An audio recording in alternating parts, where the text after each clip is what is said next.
Buenos días, bienvenidos otra vez a mi canal.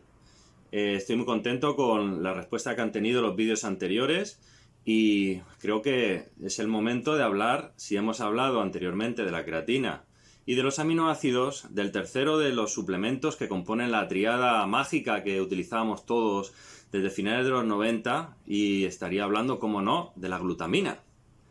Bueno, sabemos muchas cosas ahora sobre la glutamina que no se sabían antes y voy a empezar un poco lo que realmente pensábamos nosotros que hacía la glutamina y lo que realmente sabemos ahora. Bueno, de la glutamina se ha dicho que era en primer lugar es un aminoácido que es el más abundante en el plasma sanguíneo y que tenía propiedades anticatabólicas y por lo tanto para mantener y crear la masa muscular. El catabolismo ya sabemos que es el proceso por el cual se destruye el músculo, las fibras musculares, para obtener energía, convertirlo en glucosa mediante el proceso conocido como neoglucogénesis. Y el catabolismo es lo contrario, sería aprovechar los aminoácidos para recomponer esas fibras musculares dañadas y aumentar la masa muscular. Lógicamente, como atletas que buscamos la hipertrofia, que buscamos el aumento de la fuerza o que buscamos la resistencia o el rendimiento, nos interesa que haya menos catabolismo, aunque es lógico que se produzca catabolismo porque el entrenamiento es destruir estas células para luego recomponerlas, pero que enseguida se activen los procesos anabólicos de reconstruir el músculo y supercompensar, es decir, que haya más con el tiempo de lo que había en un principio. Bueno, pues parecía una idea excelente tomar glutamina en grandes cantidades porque de esa manera pues disminuíamos el catabolismo y aumentábamos el anabolismo, que era lo que nos interesaba. De esa manera pues comenzamos a consumir glutamina como si no hubiera un mañana, ¿no? Es una cucharada por la mañana, otra antes de entrenar, otra después, otra por la noche, etcétera, etcétera, etcétera. Pero pasa una cosa con la glutamina y es que siempre que vemos un estudio científico tenemos que ponerlo muy en entredicho, tenemos que cogerlo con pinzas, tenemos que entender qué es lo que estamos leyendo, cómo se ha hecho este estudio, hacia quién va dirigido, cuáles fueron los sujetos del estudio. Y es que la mayoría de lo que se decía sobre la glutamina sí es cierto, que es anticatabólico. Sabemos que en casos de estrés muy grave, por ejemplo en grandes quemados, la perfusión intravenosa de glutamina va a aumentar la tasa de supervivencia de esta persona, a disminuir el ratio de infecciones que tenga y va a hacer que se recupere mucho mejor. Pero claro, eso es en condiciones de una necesidad muy grande de glutamina, un déficit muy grande y por vía endovenosa. Nosotros no vamos a utilizar la glutamina por vía endovenosa, sino que la vamos a tomar en polvo, ¿no? Oral, disuelta en agua, o lo que hacíamos la mayoría era directamente a la boca y luego beber agua. En fin, eso ya cada uno a su gusto. Entonces ya no es lo mismo. Y no es lo mismo por un motivo esencial, y es que las células epiteliales del intestino tienen una afinidad muy grande por la glutamina, es decir, se alimentan de glutamina. Eso es así porque la glutamina es el principal alimento de las células que se dividen muy rápidamente en el organismo. Y esas células serían, por ejemplo, las inmunoglobulinas.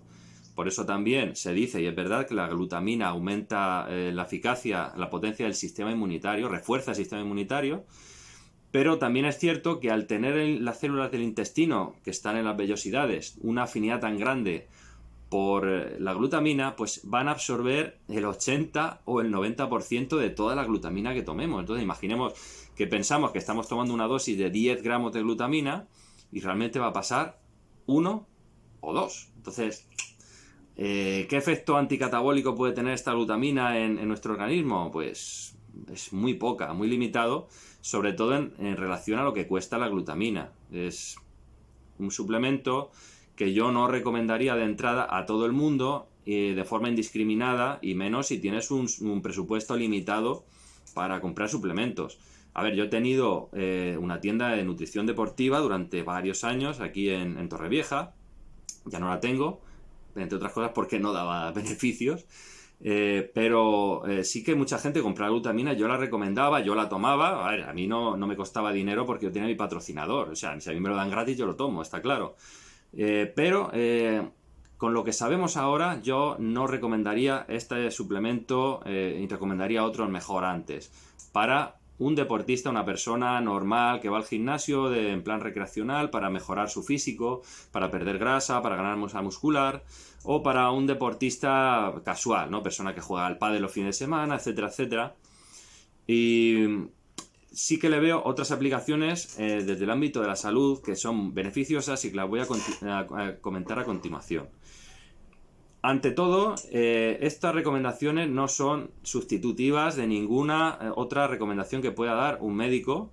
Simplemente son a nivel informativo, para que la gente lo sepa, para que consulte con su médico, etcétera, etcétera. La toma de glutamina de todas formas es muy segura, ya lo sabéis, no tiene ningún efecto secundario negativo. Simplemente pues esta escasa absorción a la sangre porque se quedan en las células del intestino, pero no son perjudiciales. No tengáis miedo de la glutamina porque no va a hacer nada malo, al revés. Entonces, ¿cuál es el efecto positivo que tiene la glutamina? Sería que, precisamente por esto que he comentado antes, mejora la función digestiva. Es un aminoácido que se considera semiesencial, es decir, no es ninguno de los 9 esenciales, pero en situaciones de mucho estrés, como he comentado, en grandes quemados, en grandes cirugías, sí que se puede convertir en esencial porque lo necesitas tener y tu cuerpo no lo va a sintetizar con la velocidad que necesita porque está en una crisis muy grande, ¿no? También podría ser en un caso de entrenamiento extremo, por ejemplo un ultramaratón, un Ironman, un triatleta con una gran carga de entrenamiento, sí que podría beneficiarse de la glutamina porque hay muchísimo daño muscular. Entonces le va a beneficiar bastante. Luego el efecto del potenciar el sistema inmunológico está muy bien porque nos vamos a constipar menos, es decir, vamos a reaccionar mejor a los patógenos externos. Pero no es ahí a donde yo iba, sino precisamente la función digestiva. No sé si estaréis familiarizados con una enfermedad, un síndrome nuevo, relativamente nuevo, de nuevo diagnóstico, que se llama el síndrome del intestino permeable. Brevemente os lo explico. Yo, si queréis realmente saber más sobre esto, os recomiendo el canal del doctor Borja Bandera, que es muy bueno. Ese te lo explica todo al detalle para que lo entiendas con dibujitos y tal. Yo lo voy a hacer muy brevemente. Pues bien, las células del intestino imaginaos, por ejemplo, que son estos bloques, ¿no? Que están unidos con unos enlaces. Otro bloque, otro enlace. Bueno, pues la cohesión, lo fuertemente que estén unidos estos bloques o débilmente, va a determinar la permeabilidad del intestino. La permeabilidad del intestino es lo que pasa desde el intestino hasta el tejido intersticial, espacio intersticial, y ahí donde están los vasos sanguíneos que absorberán lo que pase. Y lo que pase debería ser los nutrientes, los aminoácidos ya digeridos con el proceso digestivo, ya los carbohidratos digeridos en forma de glucosa que vayan a pasar a la sangre, las vitaminas, los minerales, y no debería pasar absolutamente nada más. O sea, tiene que haber una permeabilidad, ni mucha ni poca, la justa. Por eso también es importante mantener limpio el tracto digestivo mediante la ingesta de fibra. La Organización Mundial de la Salud recomienda 15 gramos de fibra al día, pero es que hay gente que ni siquiera llega a esto porque consumen demasiada comida ultraprocesada, la verdura ni la huelen, la fruta menos todavía, y si la comen es en forma de zumos, le quitan la piel, bueno, es un desastre. Yo creo que 15 gramos mínimo, pero se podría tomar más fibra para mejorarlo, pero esto es para otro vídeo que estoy preparando para más adelante, ¿vale? Bueno, pues ¿qué pasa si estas células tienen los enlaces muy débiles? Muy débiles porque nosotros nos alimentamos mal. Ahora diremos los factores que potencian esta debilidad, ¿vale? Pues que aumenta la permeabilidad. Y si aumenta la permeabilidad, esto es malo, porque no solamente entran los nutrientes y las cosas que nos interesan, sino que también entra lo demás, las sustancias de desecho. Sí, la caca. La caca va a entrar en la sangre y esto nos va a envenenar, nos intoxica, y el cuerpo va a tener que depurar muchísimo más, vamos a sobrecargar los riñones, vamos a fastidiar el sistema inmunológico, vamos a tener una serie de síntomas. A ver, también hay enfermedades que empeoran, o sea, aumentan la permeabilidad del intestino. Por ejemplo, enfermedades autoinmunes como la artritis reumatoide, la diabetes de tipo 1, el autismo. O sea, el autismo también puede favorecer la aparición del intestino permeable. Si tenéis niños autistas en la familia o conocéis a alguien, Comentadlo que es importante saber esto en el caso de que presente algunos síntomas como los que vamos a enumerar en adelante, para que consulte con su pediatra, con su médico, ¿vale?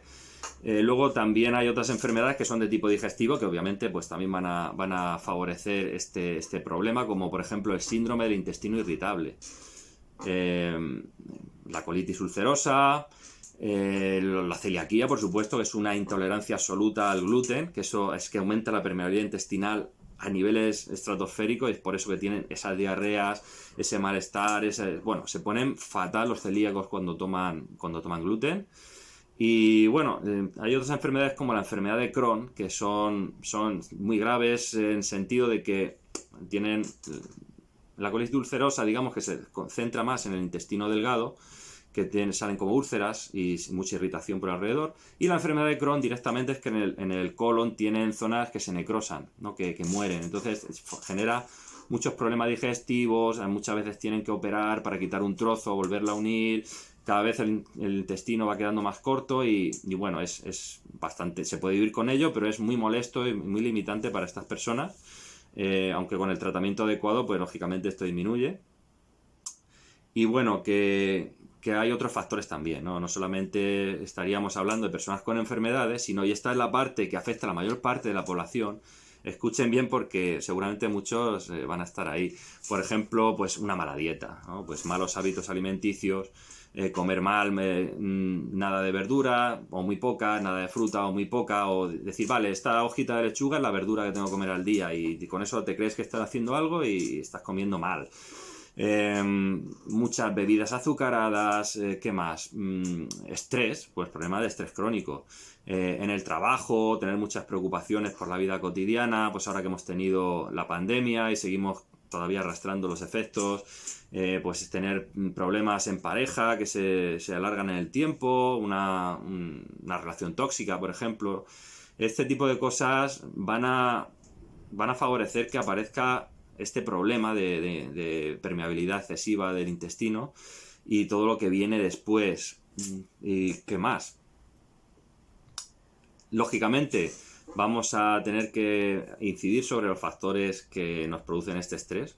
Eso es aparte de lo que vamos a comentar a continuación. Es decir, si yo estoy viviendo una situación límite que me supera y que eso es día a día y se repite y haga lo que haga, siempre está así, pues por mucha glutamina que yo tome no me lo va a mejorar. Lo mejorará un poco, pero el problema sigue estando de base. Serán parches que yo voy poniendo y que al final lo que voy a tener que hacer es abordar la situación que me produce el estrés. Otro factor podría ser la toma de antiinflamatorios no esteroideos, es decir, ya lo sabemos, paracetamol, Enantium, Voltaren, porque tengo dolor, porque tengo una lesión, porque tengo dolor crónico, una hernia, lo que sea. Entonces voy a estar tomando este tipo de antiinflamatorios que van a potenciar que tenga este problema.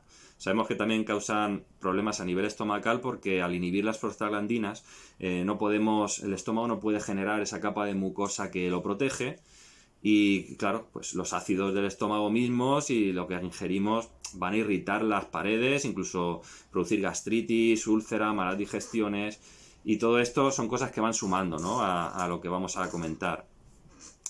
¿Cuáles serían los síntomas del intestino irritable?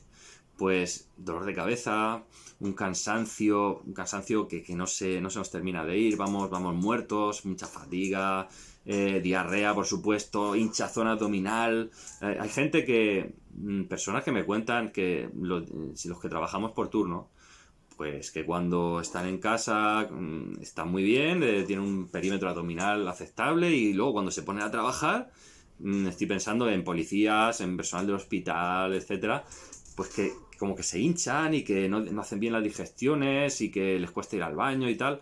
Pues esto es por el estrés. Entonces ahí tenemos un problema también. Tenemos que aprender a gestionar el estrés, aunque esto sería material para otro vídeo, y eso es un problema también para generar estos síntomas por culpa del intestino permeable.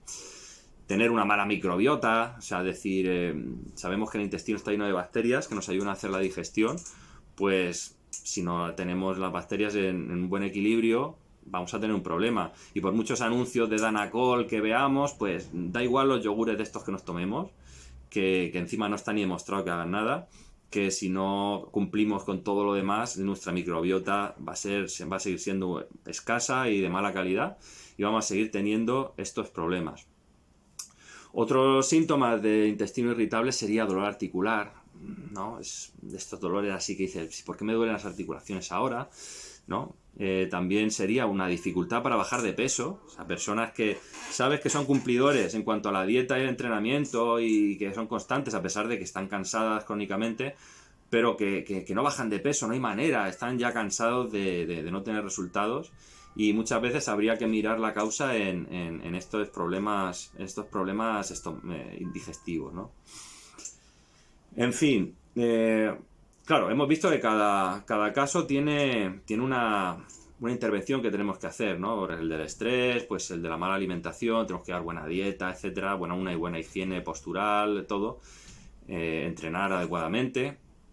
Y aquí la glutamina, por ejemplo, sí que podría mejorar muchísimo la calidad de estas personas, porque al nutrir también las células del intestino, que están en las vellosidades, bueno, tienen esa forma así como de dedos, porque de esa forma el intestino tiene más superficie en la que podemos absorber los nutrientes, ¿no? Los celíacos, por ejemplo, pues tienen como muñones, ¿no? Tienen prácticamente casi liso el intestino y tienen muy poca superficie para absorber los alimentos, y ese es uno de los problemas que tienen. Por eso las dietas tienen que ser enfocadas a su problema y con mucho cuidado, pero que pueden hacer deporte, pueden hacer una vida normal, solo tienen que llevar más cuidado con lo que hacen, no pueden hacer las cosas a lo loco.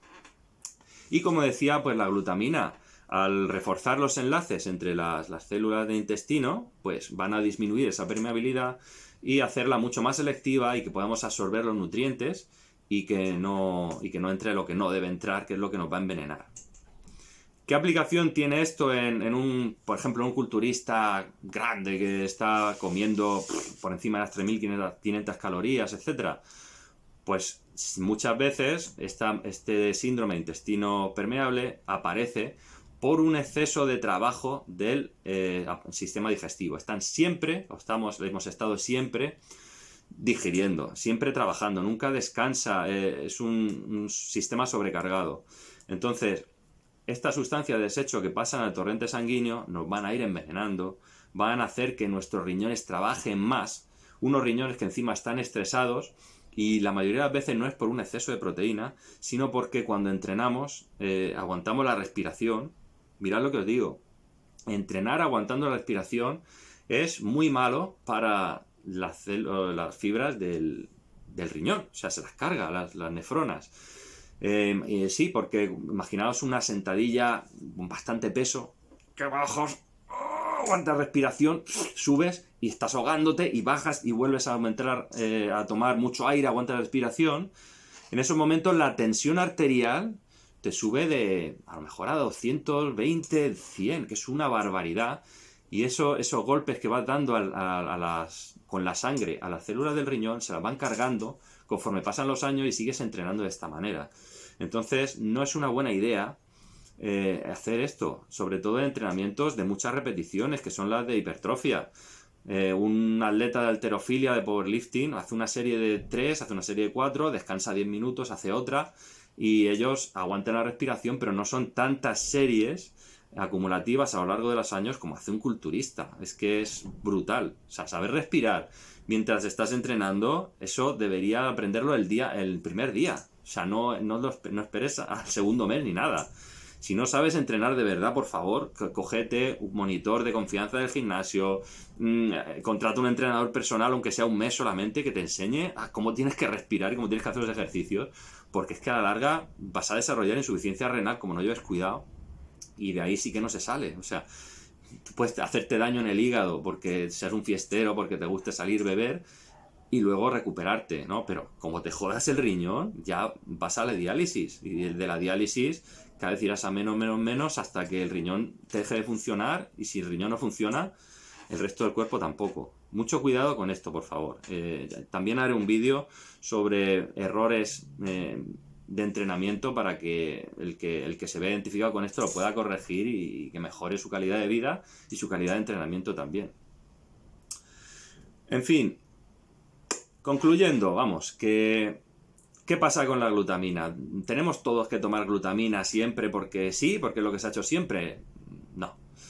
Es un suplemento del que se puede prescindir, sobre todo si no tienes ninguno de estos problemas anteriores. Llevas una dieta bien, vas bien al baño, no tienes problemas de hinchazón, no tienes sobreentrenamiento muy grave, en fin, puedes prescindir de la glutamina tranquilamente. Todos los alimentos llevan glutamina, toda la carne y el pescado, la proteína animal lleva glutamina. Los veganos, por ejemplo, sí podrían generar un déficit de glutamina si hacen un entrenamiento muy intenso. Entonces, yo a los veganos particularmente sí les recomiendo que tomen algo de glutamina, no les viene mal. Y sí que se podrían beneficiar aún sin tener un escenario como el que hemos comentado de intolerancia. También es cierto que al comenzar con las dietas veganas vienen muchos de estos problemas por un exceso de fibra.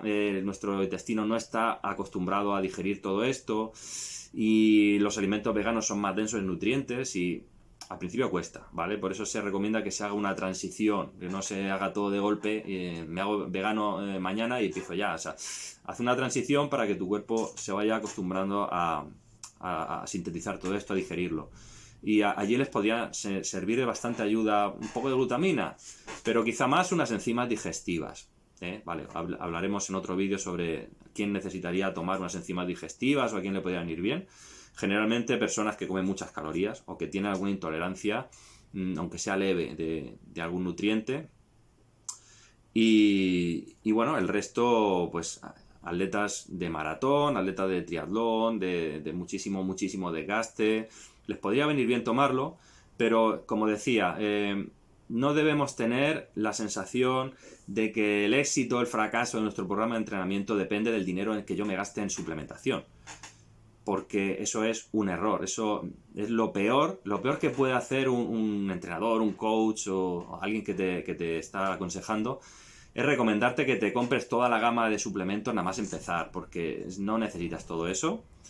Hay que seleccionar mucho qué es lo que necesita cada persona. A lo mejor pues necesitas multivitamínico de amplio espectro, o este mineral, o esta vitamina C, o un poquito de creatina, ¿vale? Pero si todo lo demás está cubierto con una dieta adecuada, ya lo demás son añadidos que vamos haciendo. Entonces sería una diferencia muy grande de estarte gastando a lo mejor 200 euros en suplementos mensuales que no te están haciendo nada, que están meando directamente, a gastarte 30, pero esos 30 euros que estén bien empleados en una cosa que realmente necesitas y que realmente te va a aportar, ¿no? Porque a la larga tu economía lo va a poder soportar y tu salud va a ser buena si todo lo demás lo estás haciendo bien, ¿no? Siempre hablo de que los suplementos no sustituyen a una buena dieta, a un buen entrenamiento, sino que son pues un complemento, serían como la guinda del pastel que hace que lo demás luzca mucho más, ¿no? Y así es como yo lo entiendo y así es como recomiendo también a mis clientes y a la gente que me preguntáis en redes, que me veis en el gimnasio, me preguntáis, en el trabajo, etcétera. No tengo ningún problema en recomendaros lo que yo considero que yo haría en vuestro caso, siempre sin que sustituya pues una opinión de un médico deportivo, que son los que realmente pues han estudiado para eso, tienen la carrera. En fin, pues nada, muchísimas gracias por ver el vídeo. Recordad que podéis seguirme en mi página de Instagram, Freixa Fitness, en la página de Facebook Freixa Fitness Coach, que me podéis mandar un correo electrónico a freixafitness@gmail.com y por supuesto suscribiros al canal, darle like, compartir y decirles a todo el mundo que lo vea, porque aunque solo sea para reírse del calvo, por lo menos un buen rato podemos pasar. Mientras tanto, seguid dándole duro en el gimnasio y nos vemos en el próximo vídeo.